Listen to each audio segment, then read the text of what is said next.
Tuna sandwich. Ingredients: 4 tuna sandwich. Canned tuna, strain the liquid and squeeze to remove excess water. Mayonnaise, finely chopped. Cucumber, onion, tomato, lemon, salt, pepper, pickled cucumber. এটা কি পানি দিয়ে ধুয়ে নিতে হবে? হ্যাঁ, ধুয়ে নিলে ভালো হয়। হ্যাঁ, কারণ এটার ভিতরে একটু সল্ট থাকে, তারপরে ওই যে একটা তেলে ভিজানো থাকে, এই জিনিসগুলো ছাড়াই নিবে কি করে? স্যার আপনি যেভাবে সিট করছেন ও একদম ঠিক।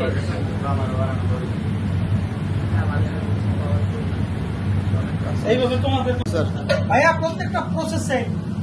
হ্যাঁ, সো এখন ডিফারেন্ট আছে, যেমন ধরেন আপনি গ্রিল চিকেন স্যান্ডউইচ, তখন গ্রিল চিকেনটা স্লাইস করে ওটা স্লাইস যাবে এবং কিমা যাবে না। Grill chicken sandwich, grill beef sandwich, তারপর চিজ স্যান্ডউইচ, স্লাইস চিজ, যেগুলো স্লাইস আইটেমের cheese sandwich beacon sandwich, beacon, মানে এগুলো হচ্ছে গিয়ে আস্তে আস্তে যাবে। আর কিমার যেগুলো এই যে আমি দেখালাম একটা। আবার ভেজিটেবল স্যান্ডউইচ যদি হয়ে থাকে তাহলে আপনি হচ্ছে গিয়া এমন কিছু ভেজিটেবল আছে যেগুলো আপনি রিবন করে পাতলা করে কাটবেন, যেমন জুকিনি, টমেটো দিতে পারেন, কিউকাম্বার দিতে পারেন, এগুলো দিয়ে একটু একটু গ্রিল করবেন, যেগুলো কাঁচা বেগুন এগুলো একটু গ্রিল করে আপনি ভেজিটেবল স্যান্ডউইচ বানাতে পারেন। ঠিক আছে স্যার, আমার একটা প্রশ্ন ছিল, যেগুলো আমরা যে করব চিকেন গ্রিল, যে ইনগ্রেডিয়েন্ট গুলো আমরা একটু বডিটা থাকবে, সেটার কি আমরা এভাবে মিক্স করব না তো সসটা? কিউকাম্বার আছে, কিউকাম্বারটা দিয়ে দিচ্ছি, আগে দিয়েছি ম্যানোস, একটু গার্লিক দেবো, গার্লিক আছে খেয়েছি না, ওই বেবি ক্যারট আছে, শসা আছে, বোতল আছে, আরেকটু ওকে ওকে।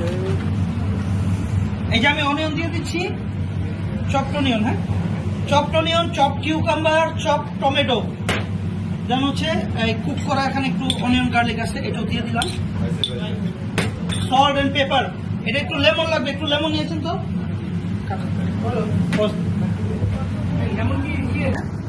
বলেন স্যার। কারকিন দিয়ে দিচ্ছি,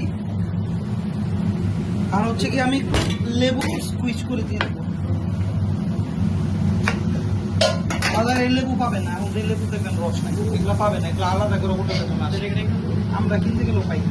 এটা দেখি 100 টাকা হালি। এটা না না, এটা না, এর থেকে ছোট। নর্মালি নর্মালি 100 টাকা হালি কিনছি। এখন ফল দিচ্ছি, ওকে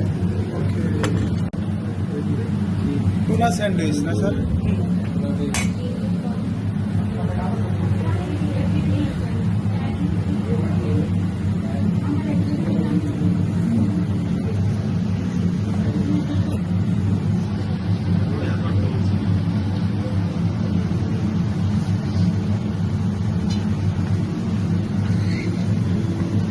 ও বার্গারে বার্গারে বালুটা দেন তো।